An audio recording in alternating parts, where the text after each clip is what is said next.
20 drought-tolerant trees.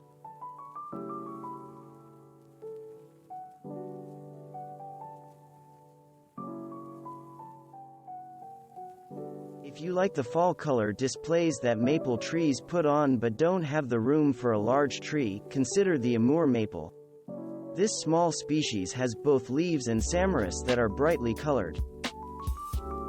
The Austrian pine is one of the more versatile pines and will grow in a wide variety of soil types and environmental conditions.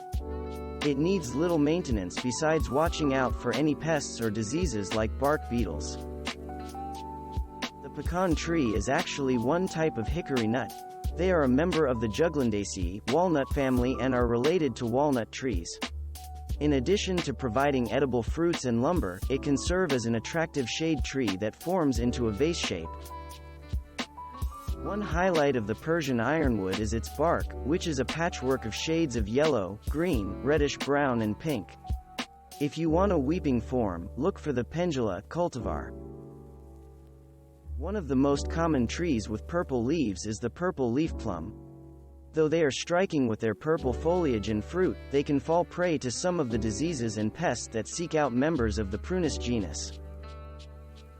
The bright red flowers will definitely stand out in your yard and bring one of our favorite birds, the ruby-throated hummingbird Archilocus colubris. Chances are if you have a cut Christmas tree in your house, it is a Scotch pine. This species is the most popular choice for the holiday season. It also happens to be found in most areas throughout the world. The white flowers on this evergreen tree can be up to a foot in diameter. Do not plant grass under this tree, or any other plants for that matter. They will struggle to grow properly. Many honeylocusts planted in urban areas are this thornless variety. The source of the name, honeylocust, is the fact that the taste of the pod's pulp is sweet like honey. The weeping blue Atlas cedar is sure to be a focal point in the area that you plant it.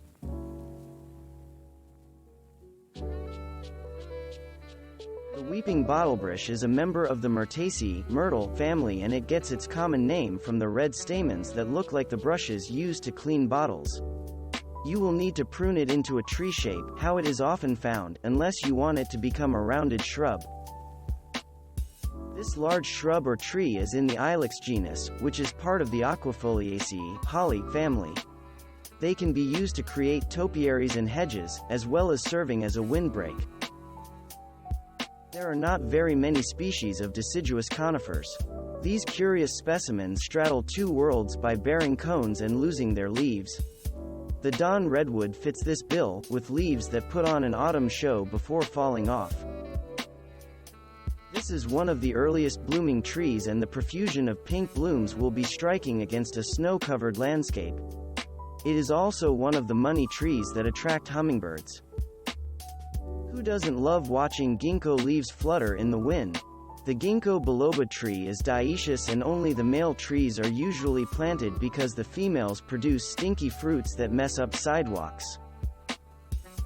The Goldenrain tree can handle a lack of water if it has had a season of full watering when first planted. If you are looking for a tree that will blossom in the middle of summer, this species fits the bill. It will produce a shower of yellow flowers that are followed by brown pods. Jacaranda trees are favored for their abundant display of purple blossoms. While you may have a lot of debris from the flowers and leaves, it is highly worth it to plant one of these wherever you can. While elm trees used to be quite popular, Dutch elm disease has become more common, and many people choose to plant other trees. Japanese Zelkova is now used as an elm tree alternative, as it is related and has a similar appearance, but does not have anywhere near the same problems with Dutch elm. When times were tough financially for the American colonists, they found that one substitute for coffee came from this tree. You should probably not try this concoction yourself, however, as ingesting large amounts can prove to be toxic. While the mimosa tree can be invasive in some areas and is discouraged by many, it can be a good choice for drought-tolerant areas where other trees have trouble. The airy pink blooms add interest and a pop of color. They are another tree that can attract hummingbirds as well. Thanks for watching. Subscribe for more interesting videos. And please hit the like button for the YouTube algorithm.